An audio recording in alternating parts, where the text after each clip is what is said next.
Shalom, selamat siang Bapak Ibu Saudara yang dikasihi Tuhan Yesus. Saya berharap semua kita masih ada di dalam kondisi yang semangat belajar akan setiap kebenaran firman Tuhan. Nah, di siang hari ini kita akan belajar kebenarannya dari Filipi 4 ayatnya yang ke-6. Saya akan membacakan bagi kita semua. Filipi 4 ayatnya yang ke-6. Demikian firman Tuhan.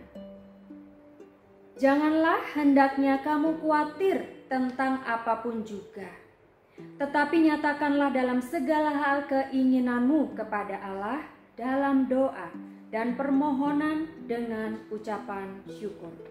Filipi 4 ayatnya yang ke-6. Amin.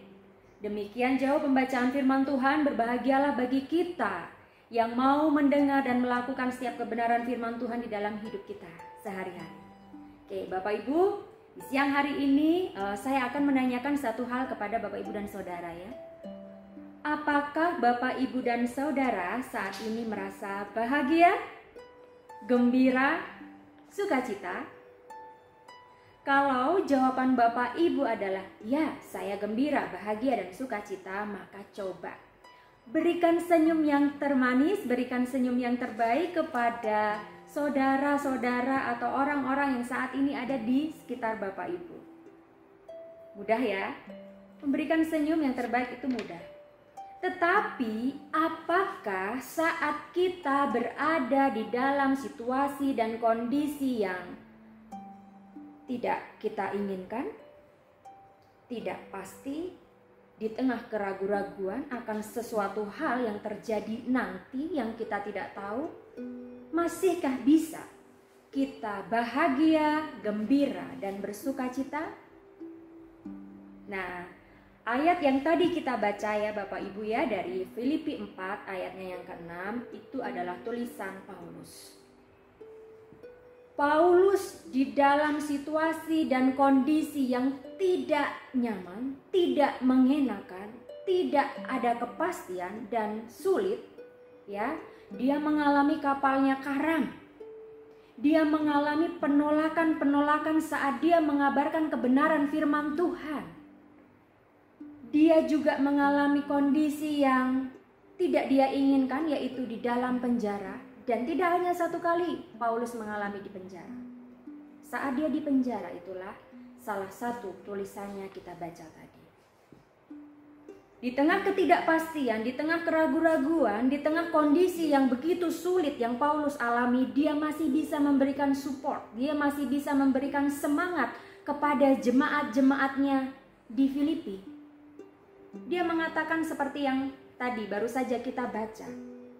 Janganlah hendaknya kamu khawatir tentang apapun juga, tetapi nyatakanlah dalam segala hal keinginanmu kepada Allah dalam doa dan permohonan dengan ucapan syukur. Wah, itu kan luar biasa Bapak Ibu ya.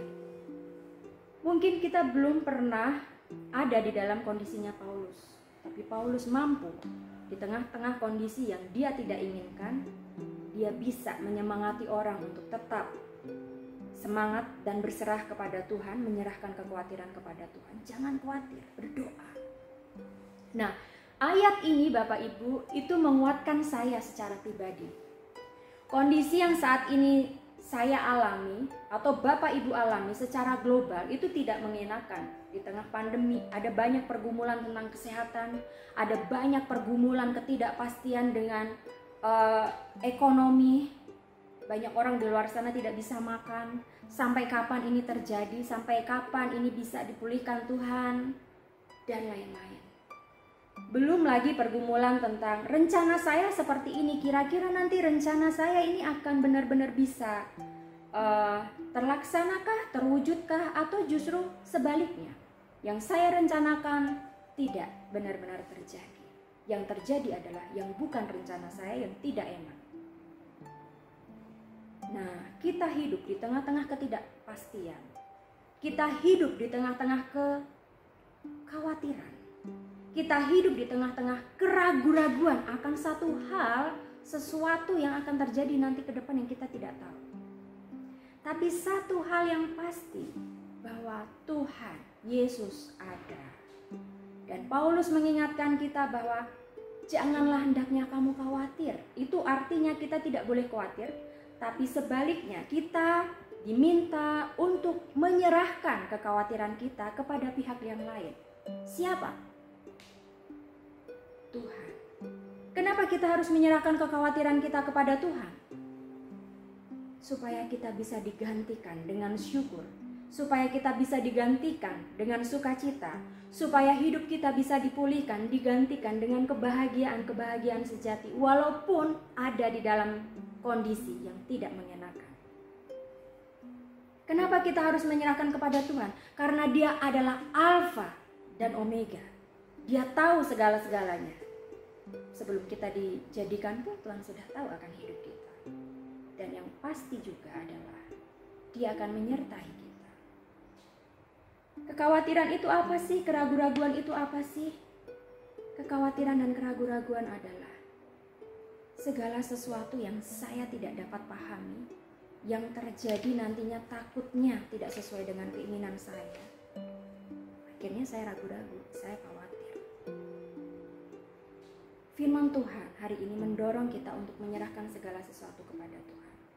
Mungkin hal yang kita khawatirkan bisa saja terjadi, bisa saja tidak terjadi. Sekali lagi, tapi satu hal yang pasti, Tuhan ada. Datanglah kepada Dia. Dia mampu memberikan kita kekuatan. Dia mampu memberikan kita solusi. Dia mampu memberikan kita bahu yang kuat untuk memikul segala sesuatu yang tidak mengenakan. Tuhan Yesus tidak akan pernah meninggalkan kita, anak-anaknya yang mau berserah penuh kepadanya. Amin. Tuhan Yesus memberkati. Semoga Bapak Ibu Saudara, renungan siang hari ini bisa memberkati kita dan menguatkan kita di saat kita mengalami hal-hal yang sulit. Sampai ketemu kembali.